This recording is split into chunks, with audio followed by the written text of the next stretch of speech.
Our next story is about corruption. This is a global problem. It plagues a number of countries, but some more than others. Among those at the top of the list is Nigeria. Nigeria is Africa's most populous nation. It used to be Africa's biggest economy as well, but it has now slipped to fourth place. This slide is often linked to President Bola Tinubu, his economic policies and his reputation for corruption. Tinubu recently featured on a list, the list of the most corrupt leaders in the world. The winner was former Syrian President Bashar al-Assad. He was followed by Kenya's William Ruto.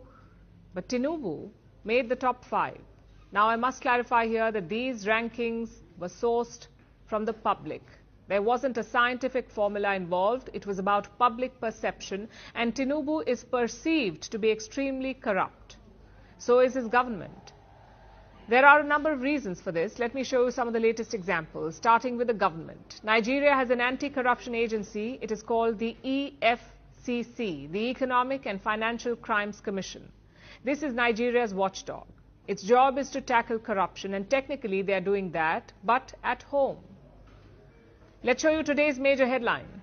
The EFCC has detained 10 of its own over some missing items. This statement was put out by the agency. You'll notice that they said some operational items could not be accounted for.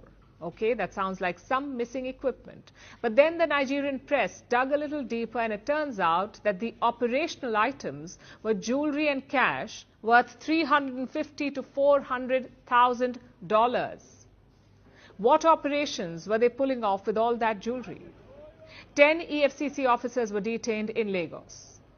They are apparently answering questions. That is all that the Commission has revealed. They haven't told the public who the corrupt officers are. I know it's innocent until proven guilty, but the very same Commission usually does not follow this. They happily share the names of under trials, but suddenly the agency is shy about revealing the names of its own officers. And this has been quite a bad week for them. They were forced to make another announcement on Monday, telling the people that 27 other officers had been dismissed for fraudulent activities and misconduct.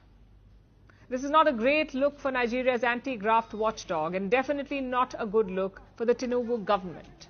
Bola Tinubu is 72 years old. He's been around for a while. He's a seasoned politician. So as you would expect, he has been linked to a number of scandals over the decades. One of the worst involved drug dealing. Tinubu allegedly held money from drug trafficking in his accounts. This was according to the US Justice Department. Tinubu, of course, never accepted the charges, but he did pay out a settlement worth $460,000. Now, these charges are old. No final verdict was reached. So let's put them aside for now. After all, people can supposedly change. So what has Tinubu been up to recently since he became president? Well, he was caught up in a fake diploma scandal for a while. There were allegedly some errors in his college certificate.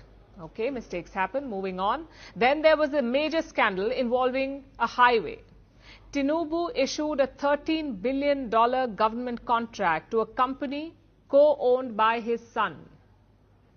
Tinubu is quite the caring father, apparently, but alas, most people do not see it that way.